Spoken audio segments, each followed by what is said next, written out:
నా పేరు జంగా బాలరాజు. నేను Uppal constituency Meerpet SB colony, మాది 4th డివిజన్. నేను Medchal district vice president SC Morcha. ఈరోజు మా ఉప్పల్ మీర్పేట్ నుండి మా అధ్యక్షుడు ఎమ్మెల్యే మహేష్ అన్న గారి ఆధ్వర్యంలో దాదాపుగా 40 బండ్లతోని బస్సులల్లో 1000 మందితోని మన అమిత్ షా గారి మీటింగ్కు తరలి రావడం జరిగింది.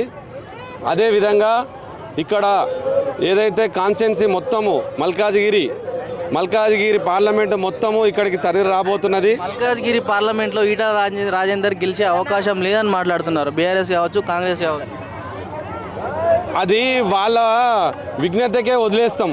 ఎందుకనంటే ఈటల రాజేందర్ గారు గత 25 సంవత్సరాలకెంచి రాజకీయ అనుభవం ఉన్న వ్యక్తి, అందరి మనసులు చొరబడిన వ్యక్తి, ఒక ఉద్యమకారుడు. ఆయన చేసినటువంటి సంక్షేమం కానీ కరోనా టైంలలో ఎంతోమందికి వ్యాక్సిన్ అందించి గాంధీ హాస్పిటల్, ఉస్మానియా హాస్పిటల్కు స్వయంగా అతనే పోయి అందరికీ మెడిసిన్ ఇచ్చినటువంటి మహానుభావుడు.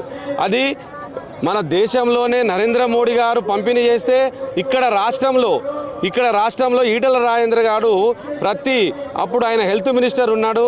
ఆయన ప్రతి ఒక్క మనిషికి వ్యాక్సిన్ ఇచ్చి బ్రతికించినటువంటి మహానుభావుని ఎవరో గాలి మాటలు చెప్పినంత మాత్రాన ప్రజలు నమ్మే ప్రసక్తి లేదు.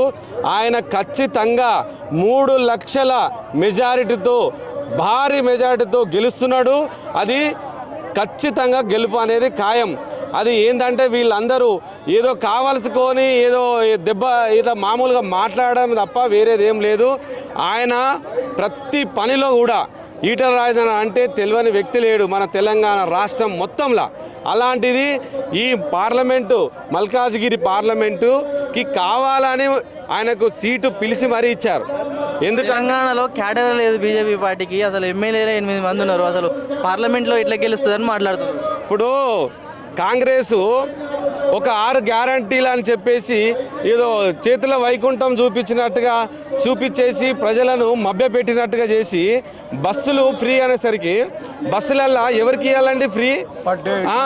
ఒక 60 ఏళ్ళ వృద్ధులకు ఇవ్వాలి, ఒక కాలేజీ స్టూడెంట్కు ఫస్ట్ ఇయర్ నుంచి వెళ్ళి కాలేజీకి పోయే వ్యక్తులకు ఇవ్వాలి, వాళ్ళు వెళ్తారు చదువుకుంటారు, విద్యార్థులకు ఇవ్వాలి.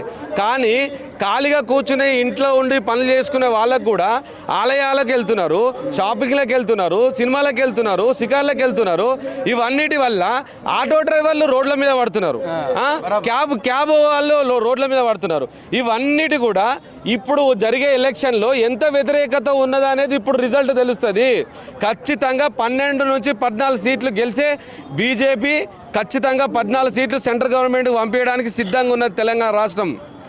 నరేంద్ర మోడీ గారు చేస్తున్నటువంటి సంక్షేమాలు, ఆయన ఒక నరేంద్రుడు అంటే ఒక దేవుడు. దేశంలోనే గెలవలేడు అని మాట్లాడుతున్నారు కదా. దేశంలో గెలవలేడు అనేది ఇప్పుడు 3వసారి 400 పైచిలకు సీట్లు గెలవడానికి సిద్ధంగా ఉన్నది. అది ఎవరైతే అంటారో వాళ్ళకు చెంపపెట్టు దెబ్బ. 13 తారీఖు ఓట్ల తర్వాత రిజల్ట్ రోజు తెలుస్తుంది. ఎవరు ఆ మాట అన్నారో వాళ్ళకి తిరిగి వాళ్ళే అరే నేను మీ పొరపాటు తప్పు మాట్లాడినామని వాళ్ళే తెలుసుకుంటారు.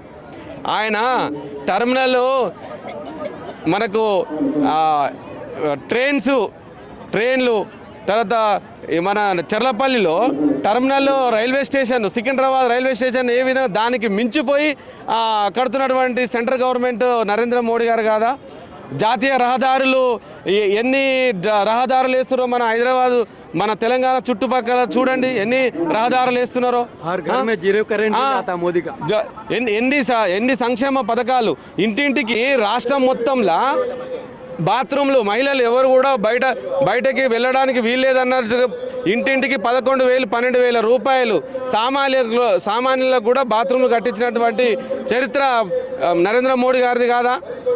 ఇలా బీజేపీ ప్రభుత్వం వస్తే పెట్రోల్ 400 అవుతుందని చెప్పి కేటీఆర్ అంటా ఉన్నాడు. కేటీఆర్ ఆయన చెప్పని మాటలు కాదు, మాటలు కోటలు దాటుతాయి, చేతలు गेट दाटे। मेन नहीं है, मेन क्या है? देश को बचाना हमारा टारगेट। अभी चाइना पाकिस्तान हमारे को अटैक करने तो कांग्रेस गवर्नमेंट तो क्या करते?